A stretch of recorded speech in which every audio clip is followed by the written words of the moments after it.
25 साल उम्र थी और जिससे निकाह किया मेरे हुजूर ने हजरत खदीजतुल कुबरा की उम्र शरीफ थी 40 साल। आज सोशल मीडिया पे आग लगी है ना कि बताओ ये इतनी पारसा कहते अपने नबी को, उन्होंने कितनी कम उम्र की बच्ची से निकाह किया। और कुत्तो कभी देखो मेरे हुजूर ने पहला निकाह 40 साल की बेवा से किया था। 40 साल की बेवा से। जो तुम कहते हो अगर तुम्हारा ख्याल दुरुस्त होता तो 25 साल में मेरे हुजूर 11 साल की लड़की से निकाह करते। और अगली बात बताऊं, 40 साल की बेवा से निकाह किया और 25 साल साथ गुजारे, दूसरा निकाह नहीं किया। 25 साल तक दूसरा निकाह नहीं किया। जितने दिन तक खदीजतुल कुबरा जिंदा रही मेरे हुजूर ने दूसरा निकाह, बोले दूसरा निकाह नहीं किया। और निकाह की भी हालत देखिए, अल्लाह अकबर। उस वक्त मेरे हुजूर की जवानी का एक तो माइक बहुत अच्छा, वो भी टू टू पू पू हो रही है। दुरूद शरीफ पढ़िए सल्लल्लाहु अलैहि वसल्लम, सलातुम व सलामुन अलैका या रसूलल्लाह सल्लल्लाहु अलैहि वसल्लम। मेरे हुजूर की उम्र शरीफ कितनी थी? सारे बोले फिर से, याद है ना सबक? कितनी? अल्लाह सलामत रखे बेटे, कितनी थी? हाँ, अल्लाह तेरे माँ बाप को सलामत रखे, तेरी नस्लों में बरकतें करे। हाँ, 25 साल उम्र शरीफ थी। तो उस वक्त में हजरत खदीजतुल कुबरा, जिनको मलिका अरब कहा जाता था, इतनी अमीर थी कि उनको मलिका अरब कहा जाता था। कई बार की बेवा थी। आखिरकार जो भी निकाह करने का ख्वाहिश करता था वो आपकी दौलत की वजह से करता था। उन्होंने अहद कर लिया मुझे निकाह करना ही नहीं। इधर मेरे हुजूर की उम्र शरीफ 25 साल हुई। अमीर इतनी थी कि बेशुमार अमीर, सबसे बड़ी ताजिरा थी मक्का की। तो आपका जो सामान लोग लेके जाते थे उसमें चोरी कर लेते थे। तिजारत इतना बड़ा अमल है, फरमाया गया जब तक ये उम्मत तिजारत करेगी कभी दब नहीं सकती है। और जब से हमने तिजारत छोड़ी है तब से हम जलील हो रहे हैं। वो नौकरियों के चक्कर में पड़ गए ना, नौकरियों के, इन नौकरियों ने कुत्ता बना दिया आदमी। बिजनेस करो, अल्लाह तुम्हारे घर में बरकत अता फरमाए। और रह गई बिजनेस की भी बात, अल्लाह माफ करे, तिजारत कर रहे हैं तो कसम खा के कहता है ये भैंस पूरी में 61,000 की लाया हूं, हजरत तुम्हारे लिए समझ लो 60 की, 1,000 का घाटा मैं नहीं ले लिया। ये झूठ और कसमें खा खा के, और भाई तेरा माल है तेरी मर्जी, 61 की ला के 1 लाख की बेच तेरी मर्जी, लेकिन झूठ बोल के हराम ना कर, झूठ बोल के हराम ना कर। अल्लाह ने तिजारत में बरकत रखी है। 5 की ला के 55 की बेच तेरी मर्जी, तो हमने तिजारत अपनी हराम कर डाली झूठ बोल बोल करके। हजरत खदीजतुल कुबरा अपना सामान भेजती थी, जब लोग लेके जाते ना तो उसमें घाटा दिखाते थे और चुरा लिया करते थे।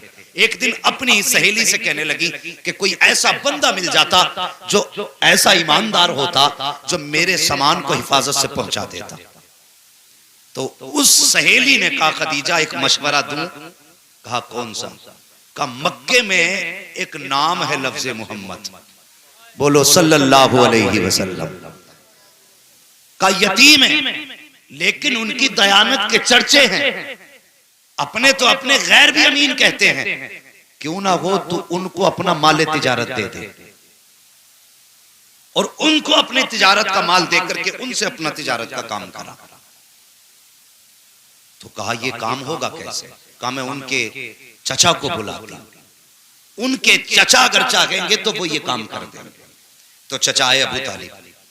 हजरत खदीजतुल कुबरा ने अबू तालिब से बात कही कि मैं चाहती हूं कि तुम्हारे भतीजे मेरे माल को मुल्क शाम लेकर के जाए और मेरे माल की तिजारत वो करें।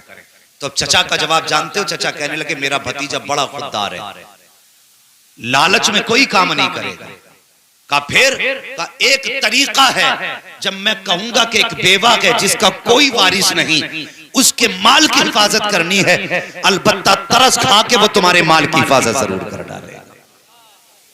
क्या कहा कि लालची नहीं, और लालच का नाम सुनोगे तो होगा ही नहीं। कब मैं बताऊंगा कि बेवा है उसका कोई आसरा नहीं, लोग माल चुरा लेते हैं। कहा ठीक है जैसे तुम्हारी मर्जी। अबू तालिब आया कि हुजूर से बात की। मेरे हुजूर ने फरमाया मैं खुद बात करना चाहता हूं। अब हुजूर की शान सुनो। और जवानों हुजूर से प्यार करो, गाने सुनना भूल जाओगे कसम से जिस दिन हुजूर को समझ गए। हाँ लीडें तो होंगी कानों में, लेकिन गाने नहीं होंगे, मुस्तफा की नात के तराने गूंजा करेंगे। अकेले लेटा करोगे, तकरीरें सुना करोगे। अल्लाह अकबर। हुजूर ने कहा चचा मैं खुद मिलना चाहता हूँ। जनाब अबू तालिब ने खदीजा से कहा मेरा भतीजा कल मिलने आएगा। अल्लाह अकबर। लेकिन याद रखना वो पर्दे की हालत में मिलेगा, बेपर्दा सामने मत आ जाना। उस वक्त खदीजतुल कुबरा के अपने तकवे का आलम ये था, जिस दौर में लोग नंगे होकर काबे में तवाफ करते थे, कपड़े उतार के मर्द औरत तवाफ किया करते थे, उस दौर में खदीजतुल कुबरा की पारसाई का आलम ये था, किसी ने खदीजतुल कुबरा का चेहरा नहीं देखा था। ये खदीजतुल कुबरा की पारसाई थी, किसी ने नंगे सर खदीजतुल कुबरा को नहीं देखा था। ये उनके घर की पाकीज़गी थी। कब मेरा भतीजा आएगा। अल्लाह अकबर। खदीजतुल कुबरा कहती हैं कि मैंने कहा ठीक है भेज दीजिए। हुजूर तशरीफ लाए, मेरे दरवाजे पे पर्दा पड़ा हुआ था। जैसी पर्दे के पीछे हुजूर आए हैं, वो कहती मेरा रुख दीवार की तरफ था, और कहती कि जैसी दरवाजे पे हुजूर आए हैं मैंने क्या देखा, हुजूर के चेहरे की रोशनी पर्दा पार करके मेरे मकान के दीवार पे पड़ने लग जाती है। मैं सोचने लगी या अल्लाह सूरज भी इस तरफ से निकल रहा है, रोशनी इधर से आ रही है, फिर ये रोशनी किस चीज की है, ये चांदनी किधर से फूटी है। कहती मैंने मुड़ के देखा तो क्या देखती हूँ, कोई नूर वाला चेहरा था जो पर्दे के उस पार था। रोशनी मेरे घर को मुनव्वर करती जा रही है। ये मेरे हुजूर का हुस्न था। फरमाती पर्दे के अंदर से बात हुई, हुजूर ने कहा ठीक है मैं आपका माल ले जाने के लिए तैयार हूं। वक्त हो गया, सारी चीजें मुकर्रर हो गई। थके तो नहीं हो भाई अभी, कम से कम सर ही हिला दो, आप पढ़े लिखे नहीं है तो थके तो नहीं है। अल्लाह सलामत रखे। जिन्होंने हाथ उठाए वो समझ गए, अब सवाल इल्म का आ गया, अब काबिलियत को चैलेंज है। खैर कोई बात नहीं, जब बात बोलने कही जाए करे तो बोल दिया करे। थके तो नहीं अभी, अल्लाह सलामत रखे। सुन बेटे, तुम्हारी नस्लें आबाद हों और जवानियां आए और सेहरे पहनो, बाप की आंखें भी ठंडी हो, माँ की आंखें भी ठंडी हो। ये छोटी नेमत नहीं, बहुत बड़ी नेमत है। वरना हमने तो लोगों के शादी से 2 दिन पहले भी जनाजे उठते देखे। नसीब वाले हैं जिनके जनाजे माँ बाप की आंखों को ठंडा करते। मेरी दुआ है अल्लाह हर जवान को जवानी अता करे और उम्र इतनी दे के वो सेहरे भी पहने, माँ बाप की आंखें भी ठंडी हो। सुने, बात मुकर्रर हो गई तो हजरत खदीजतुल कुबरा ने अपने खादिम को बुलाया और बुला के कहने लगी मैसरा एक काम कर, इस बार मेरे माल को लेकर के मोहम्मद जाने वाले हैं। अब तक तो माल का मालिक बन के जाता था, इस बार माल का मालिक बन के नहीं जाएगा, तू मोहम्मद का नौकर बन के जाएगा। और फरमाया सुन, अब तक मेरी सवारी पे तू बैठ के जाता था, लेकिन आज मेरी सवारी उनके हवाले कर देना और तुझे नौकर वाली सवारी पे बैठ के जाना है। तो फिर वो कहने लगे मुझे काम क्या है। फरमाने लगी तिजारत के काम पे नजर नहीं रखनी है, तुझे मोहम्मद की एक एक अदा पे नजर रखनी है और उनके अंदर ऐब तलाश करके लाने। ऐब सुने, उनके बदन में बुराइयां देखना कितनी है, उनके किरदार को देखना, उनके कैरेक्टर को देखना। अल्लाह अकबर। अगला दिन आया जब सवारी के लिए काफिला तैयार हुआ और मुसाफिरों का काफिला जाने लगा, माले तिजारत भी जाने लगा। हुजूर सबसे आला नस्ल के ऊंट पे बैठाए गए हैं। अब मैसरा जो मालिक बन के जाते थे आज खादिम बन के जा रहे हैं। जब आला नस्ल के घोड़े पे हुजूर को बैठे देखा है, अब अबू जहल के पेट में दर्द होने लग जाता है। वो सोचता है कि इनको ये सवारी क्यों दी गई है, इनको ये सवारी किस लिए दी गई। अल्लाह अकबर। जब ये बात उसने कही का मैसरा बता तो सही, इनको ये सवारी किस लिए, का आज ये मालिक बन के जा रहे हैं। अल्लाह अकबर। हसद की वजह से पेट में दर्द उठा। अबू जहल, अबू लहब, उतबा, शैबा, बड़े बड़े सब ये सरदार काफिले में थे। जब ऊंट सवारियां चलने लगी, हुजूर की सवारी भी आगे बढ़ रही थी। काफिला चलता रहा चलता रहा। चलते चलते काफिले में एक ऊंट बड़ा कमजोर था, जमीन पे बैठ जाता है। माल का लदा ऊंट था, सारे लोगों ने उठाने की कोशिश की लेकिन ऊंट नहीं उठा। अबू जहल कहता लाइए हम उठाएंगे, एक जमाने से ऊंट पालते आए हैं, खानदान से हम ऊंट पालने वाले लोग हैं, हमारे तो बड़े बड़े अच्छे नस्ल के ऊंट रखे हैं, मैं उठाऊंगा। वो भी आया, ऊंट नहीं उठा। अब गुलाम मैसरा कहता है कि अगर इजाजत हो तो मैं उसे बुला लाऊं जिसके इशारे से ऊंट उठ जाएगा। का किसकी बात करता है? का बस इजाजत तो दो। वो दौड़ करके गया, मेरे हुजूर से जाके कहने लगा जनाब चलिए तो सही। एक ऊंट बैठ गया है, उठने का नाम नहीं लेता है। जब मेरे हुजूर चल करके आए हैं, अबू जहल ने कहा लगाया कि ये जवान क्या उठाएगा, इसका तजर्बा ही क्या है, ये क्या जानवरों के बारे में जाने। लेकिन उसे पता नहीं था आज कौन उठाने के लिए आ गया है। अल्लाह अकबर, मेरे मुस्तफा आए हैं, सबकी आंखें देख रही थी। मेरे नबी ने आने के बाद आवाज नहीं दी थी, एड़ी नहीं मारी थी, लकड़ी से नहीं मारा था। मुस्तफा ने आने के बाद ऊंट के सर पे हाथ रखा था, इधर हाथ का लगना था, ऊंट उठ के खड़ा हो जाता है। और जब रफ्तार उसने ली है, इतनी तेजी से चल रहा था कि सारी सवारियां पीछे थी, बीमार ऊंट आगे जा रहा था। तभी तो बरेली से आवाज आती है, जिनके तलवों का धोबन है, आबे हयात है वो जाने मसीहा हमारा नाम। नारे तकबीर, नारे रिसालत, उलमाए अहले सुन्नत, मसलके आला हजरत अल्लामा मुफ्ती हम्माद साहब किबला, नारे तकबीर, नारे रिसालत। अल्लाह अकबर, ये मेरे हुजूर की शान है, ये मेरे हुजूर की अजमत है। अगर हुजूर हाथ लगा दें तो बीमारों में शिफा मिल जाती है। अगर हुजूर हाथ लगा दें, खुदा की कसम कमजोर ताकतवर हो जाते। वो बता, नबी का हाथ लग जाए तो जानवर ताकतवर हो जाता है, नबी की दुआ लग जाए तो उम्मती ताकतवर नहीं हो सकता। मगर सच ये है अंदर से खोखले हैं, अंदर से। नौजवानों, ये तुम्हारी उम्र है मोबाइल चलाने की नहीं, पढ़ने की उम्र है। मेरी बात याद रखना, अगर आज मोबाइल चलाओगे तो कल कटोरे हाथ में लेके भीख मांगोगे। ये मैं जिम्मेदारी के साथ कह के जा रहा हूं, क्योंकि आने वाला दौर वो भी नहीं है तुम मजदूरियां कर लो। अब तो गन्ना लगाने की मशीन, आलू लगाने की मशीन, धान लगाने की मशीन, गेहूं लगाने की मशीन। कल रोटी के लिए तरस जाओगे, रोटी के लिए।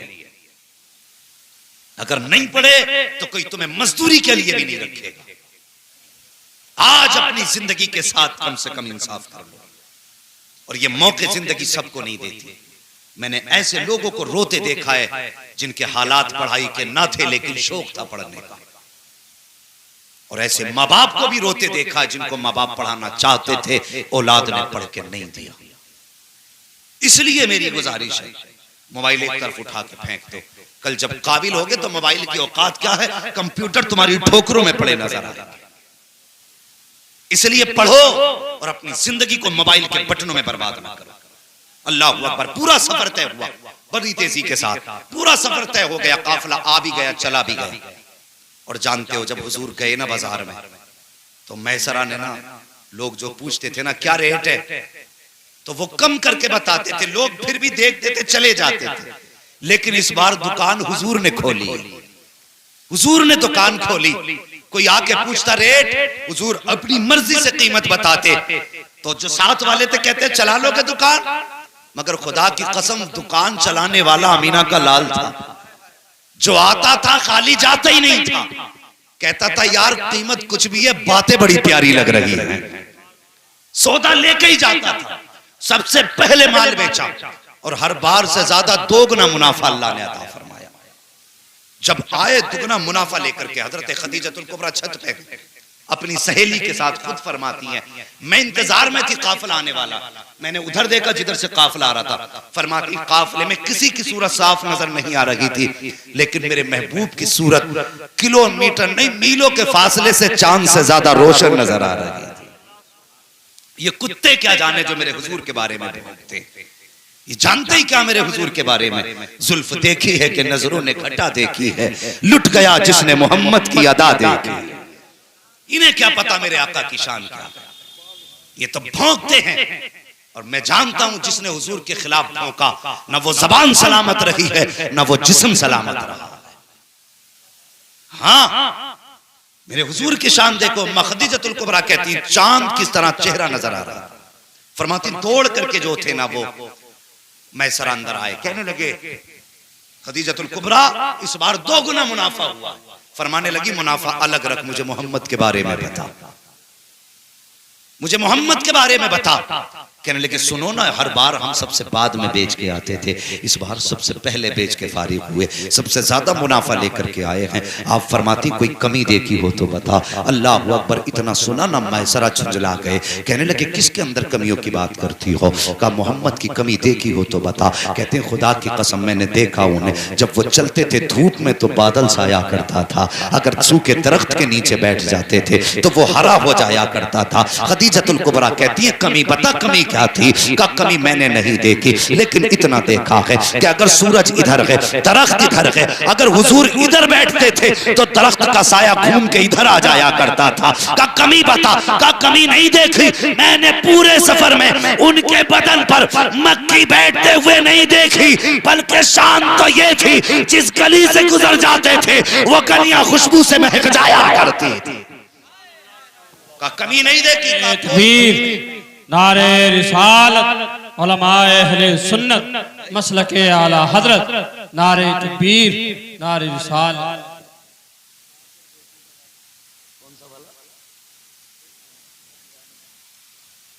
सुने, अच्छा जी सुने, अल्लाह सलामत रखे। तो फिर आपके जहन में ख्याल आया कि मैं निकाह करूंगी। जिसके दिल में यह ख्याल था मुझे निकाह ही नहीं करना, फिर उन्होंने फैसला किया अब मुझे निकाह करना है। ये पैगाम हजरत खदीजतुल कुबरा की तरफ से आपकी सहेली के जरिए हुजूर तक आया। तो मेरे हुजूर की शराफत देखो जवानों। आज तुम कह देते हो अब्बा कौन होते हैं रिश्ता करने वाले, रिश्ता तो हम करेंगे। तो ये जो कहते थे, सुने हुजूर के पास जब रिश्ते का पैगाम आया, मेरे हुजूर ने फरमाया मुझे ये फैसला नहीं करना, ये फैसले के लिए मेरे घर में मेरे बड़े लोग मौजूद हैं। का जो चचा कहेंगे वो होगा। हुजूर के चचा की मर्जी से रिश्ता हुआ, फिर निकाह हुआ। 25 साल मेरे हुजूर ने हजरत खदीजतुल कुबरा के साथ गुजारे, 25 साल।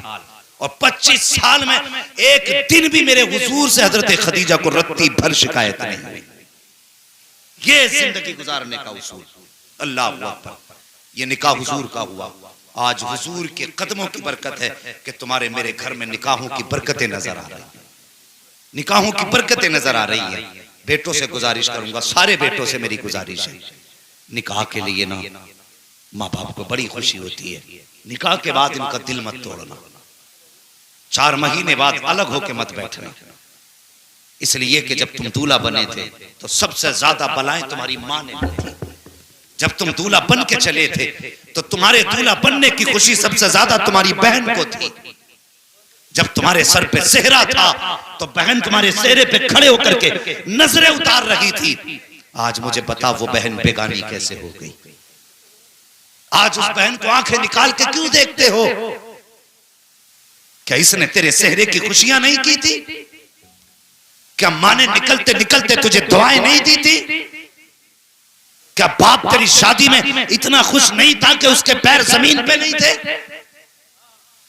जब वो इतना खुश था, आज इतना बेगाना क्यों हो गया कि वो तेरे जहेज के लाए हुए बेड पे बैठ नहीं सकता? तेरे सोफे पे एक दिन बाप नहीं बैठ सकता?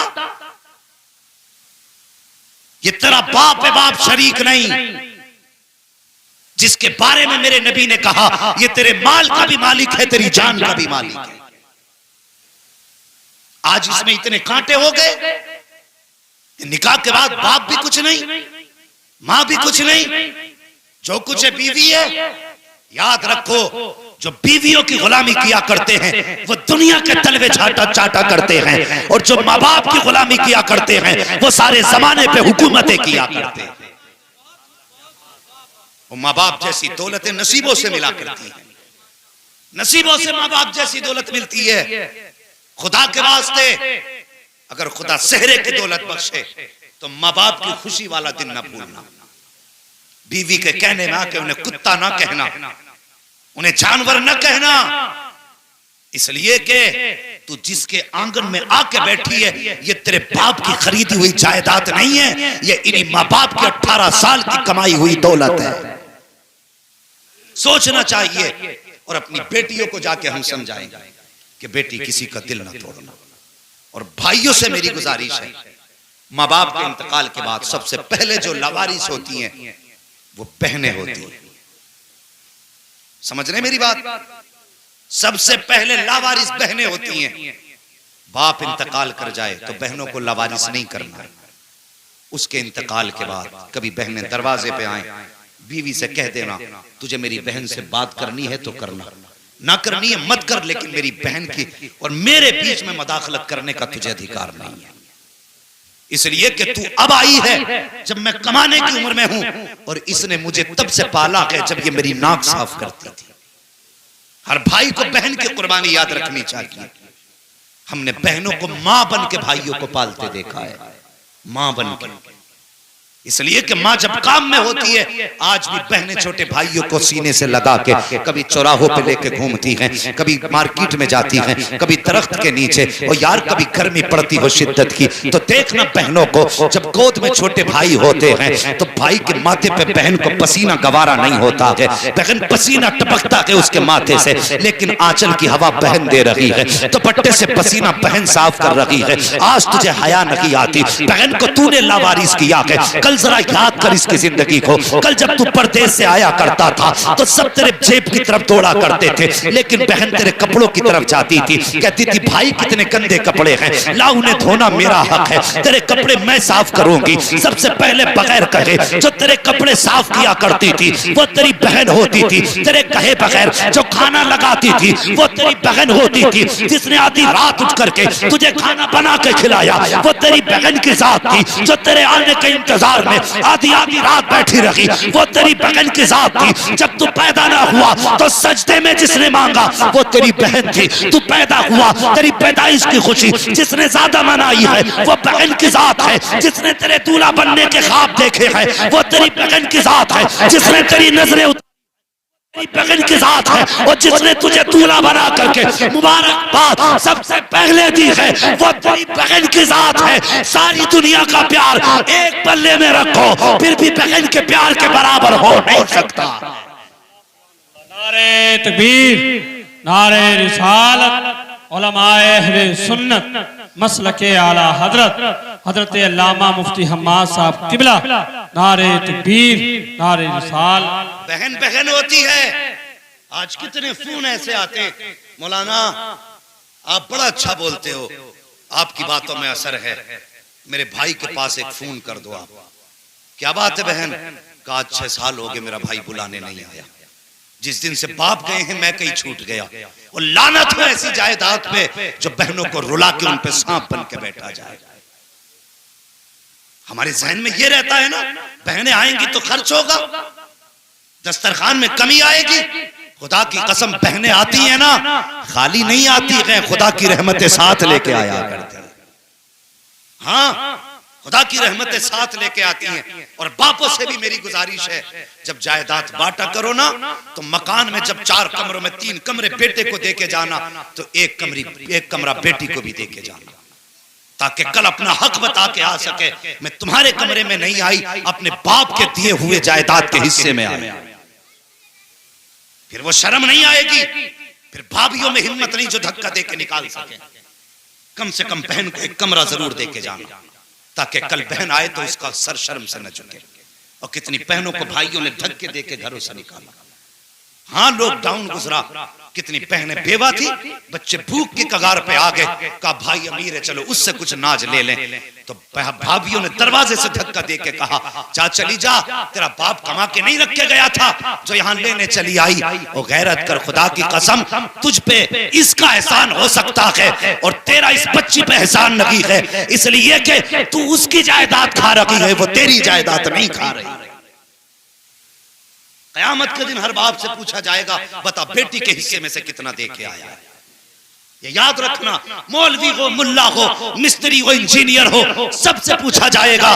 जब मैंने 1/3 तेरी बेटी का हिस्सा रखा था तो बेटों को दुगना था, बेटी को 1 गुना था, तो बेटी का खा के हज करके क्या करने आया। याद रखना, अपने अपने इंतजाम कर ले। जो बेटी का हक है वो दे के मरना, वरना कब्र में चैन से लेट नहीं पाओगे, लेट नहीं पाओगे कब्रों में चैन से। वो एक बाप था ना, अल्लाह अकबर, फरमाइश भी और बात भी आ गई है इसलिए बताने लगा। बड़ा अमीर था, 4 मील थे उसके पास बड़े बड़े, और 4 बेटे थे। उसने 4 मील 4 बेटों के नाम कर दिए। एक बेटी थी, 10 साल पहले उसकी शादी करी, और 10 साल बीत गए, दरवाजे पे नहीं गया बेटी के। मैंने कहा था जवानियां भी हमेशा नहीं रहनी है और उम्रें भी हमेशा नहीं रहनी है, कोई भी चीज कहीं भी फेल हो सकती है। एक दिन अचानक दर्द उठा, बेटे बाप को हॉस्पिटल ले गए, क्योंकि करोड़ों का मालिक था बाप, और सारी जायदाद उसने बेटों के नाम कर दी। लेके गए हॉस्पिटल में, डॉक्टर ने चेकअप किया, कहने लगे इसके गुर्दे फेल हो चुके, अब ये बचने वाला नहीं है।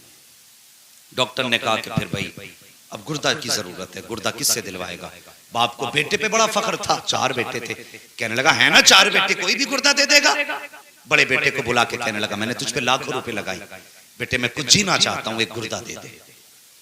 जब इतनी बात बेटे से कही ना, बेटा कहने लगा तुम्हारी तो जिंदगी गुजर गई, हमारी बर्बाद करना चले, मैं गुर्दा नहीं दे सकता। उस दिन बाप को तकलीफ हुई, उसने सबसे बड़ी गलती कौन सी की? हाँ, चारों बेटों ने गुर्दा देने से इनकार कर दिया। वो कहने लगा मैंने जवानी तुम पे लुटा दी, जायदाद तुम्हारे नाम कर दी, एक गुर्दा नहीं दे सकते? कहा गुर्दे की कोई कीमत नहीं, ये नहीं दिया जाएगा। अल्लाह अकबर। बाप को जब बेटों ने जवाब दे दिया, बाप ने डॉक्टर से कहा यार मुझे वापस हॉस्पिटल के अंदर ही ले चल, मेरा इलाज कर, जिंदगी होगी बच जाऊंगा, नहीं होगी मर जाऊंगा। अब बेटों के सामने बैठने की हिम्मत नहीं है, डॉक्टर अंदर लेके चला गया। बेटे बाप को छोड़ के हॉस्पिटल आ गए तो खानदान में खबर फैल गई कि बाप के गुर्दे खराब हो गए हैं, बेटों ने गुर्दा देने से इनकार कर दिया। बात कोई रुका नहीं करती है, फैलते फैलते बेटी के कानों तक पहुंच गई कि मेरे बाप की तबीयत ज्यादा खराब है, भाइयों ने गुर्दा देने से इनकार किया है। और यार वो बेटी थी, बर्दाश्त न कर सकी, दूध पीता बच्चा गोद में था, सीने से लगा करके हॉस्पिटल आ गई। डॉक्टर से आके कहती डॉक्टर जल्दी कर, फला नाम का मरीज तेरे अस्पताल में है। कहा हाँ है, कहा जल्दी कर मेरा गुर्दा निकाल और उसके डाल दे। कहा किस लिए? कहा अगर देर हो गई तो वो मर जाएगा। अल्लाह अकबर। डॉक्टर कहने लगा पता तो सही तू कौन है, कहां की रहने वाली है? कहा डॉक्टर ये ना पूछ, जल्दी कर और मेरा गुर्दा निकाल के फला मरीज के डाल दे। अल्लाह अकबर। बच्ची के कहने पर बच्ची का गुर्दा निकाला गया और उस डॉक्टर ने उस मरीज के डाला। जब बच्ची वापस जाने लगी है तो वापस जाते जाते डॉक्टर कहने लगा बेटी बता तो सही तेरा नाम क्या है? कहा डॉक्टर नाम का क्या करेगा? कहा अगर मरीज ने मुझसे पूछ लिया कि मुझे गुर्दा किसने दिया है तो किसका नाम बताऊंगा? उसने कहा मैं नाम तो नहीं बता सकती, अलबत्ता कागज कलम दे दे, मैं खत लिखना चाहती हूँ। अल्लाह अकबर। बेटी बेटी होती है, उसने कागज कलम लिया है, खत लिखा, तय बनाई, डॉक्टर के हवाले करके कहा ले डॉक्टर अगर मेरे बारे में मरीज पूछे तो कुछ ना बताना, ये खत उसके हवाले कर देना। अल्लाह अकबर। डॉक्टर ने बच्ची के कहने पर खत संभाल के रखा। जब बाप ठीक हुआ, बाहर निकलने लगा तो कहने लगा यार सबसे पहले मुझे डॉक्टर के पास लेके चलो। कहा किस लिए? कहा मुझे डॉक्टर का शुक्रिया अदा करना है कि मेरे बेटों ने गुर्दा देने से इनकार कर दिया, न जाने डॉक्टर ने मेरी जिंदगी कैसे बचाई है, इसलिए शुक्रिया उसका अदा किया जाएगा।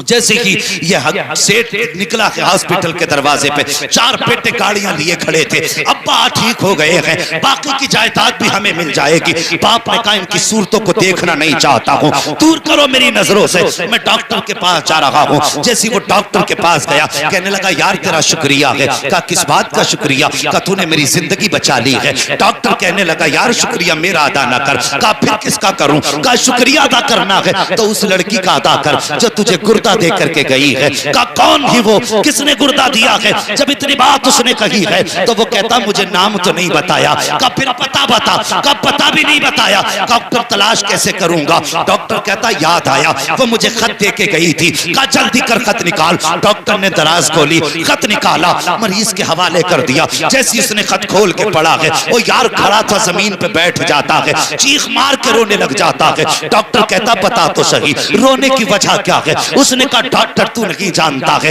यह खत किसी और ने नहीं दिया है बल्कि मेरे जिगर के टुकड़े ने दिया है, मेरी बेटी का खत है। कहा इसमें लिखा क्या है? कहा सुन इसमें लिखा है एक मजबूर बेटी का सलाम, उसके बाप की बारगाह में कबूल हो। वो कहती ए मेरे बाप जैसी मुझे पता चला तेरी तबीयत खराब है, डॉक्टर ने गुर्दा मांगा है, भाइयों ने गुर्दा देने से इनकार कर दिया, मेरे बाप में बर्दाश्त न कर सकी। ए मेरे बाप तूने जायदाद का हिस्सा नहीं दिया तो कोई बात नहीं है, तूने मुझे दौलत का हिस्सा हिस्सा ना दिया, कोई बात नहीं है, लेकिन मेरे बाप 10 साल हो गए हैं जिस दिन से रुखसत होकर के आई हूँ, आज तक तू मेरे दरवाजे पे नहीं आया है। ए मेरे बाप, मुझे पता तो नहीं है मुझसे कौन सी गलती हुई है जिसकी वजह से तू नाराज हो गया है, कौन सी खता मुझसे हुई है जिसकी वजह से तू रूठा है। ए मेरे बाप सुन ले, दुनिया चांद देखने के लिए छत पे चढ़ा करती है, तेरी बेटी छत पे नहीं जाती है। तेरी बेटी अपना चांद देखने के लिए अपने दरवाजे पे जाके खड़ी हो जाती है। ए मेरे बाप, आज तक जिंदगी में 10 साल में 20 ईद आके चली गई है, लेकिन तेरी बेटी ने आज तक ईद नहीं मनाई है। हर शाम यही सोच के सोती रही, शायद इस ईद को मेरा बाप आता होगा, इस ईद को मेरा बाप आता होगा, लेकिन 10 साल बीत गए। ए मेरे बाप, मुझे पता नहीं है कि तू मेरे दरवाजे पे किस लिए आया है, किस लिए नहीं आया, लेकिन मेरे बाप तेरी बेटी सिर्फ इतना कहना चाहती है। ए मेरे बाप, जब मुझे पता चला तेरी तबीयत खराब है, भाइयों ने गुर्दा देने से इनकार किया। ए मेरे बाप, मैं तुझे गुर्दा दे करके जा रही हूँ, मैंने तुझ पे एहसान नहीं किया है। तूने 18 साल सीने से लगा के पाल लिया था, मेरे बाप तेरा एहसान वही काफी है। अगर तूने जायदाद न दी तो कोई बात नहीं, मील का हिस्सा न दिया कोई बात नहीं, 18 साल तूने लुक में खिला के पाला था। ए मेरे बाप, वही एहसान काफी है। अंधेरे उजाले कमा के खिलाया था, वही एहसान काफी है। ये तो गुर्दे की बात है। ए बाप, अगर जान भी मांगेगा तेरी बेटी हंसते हंसते दे देगी। वो कहती, मेरे बाप, मैं तुझे गुर्दा तो दे के जा रही हूँ, लेकिन कोई एहसान नहीं किया है, इसके बदले में तुझसे कुछ और नहीं चाहती हूँ। खुदा जाने तू क्यों नाराज है, लेकिन इतना चाहती हूँ। ए मेरे बाप, अगर मेरा इंतकाल हो जाए तो मेरे जनाजे को आके कांधा लगा देना, सिर्फ मेरे जनाजे को कांधा लगा देना, ताकि अगर मेरा जनाजा तेरे बगैर उठा तो दुनिया कहेगी कि बदनसीब का जनाजा जा रहा है। अगर मेरे जनाजे को तेरा कांधा लग गया तो कोई बदनसीब नहीं कहेगा, बल्कि दुनिया कहेगी खुशनसीब बेटी का जनाजा जा रहा है।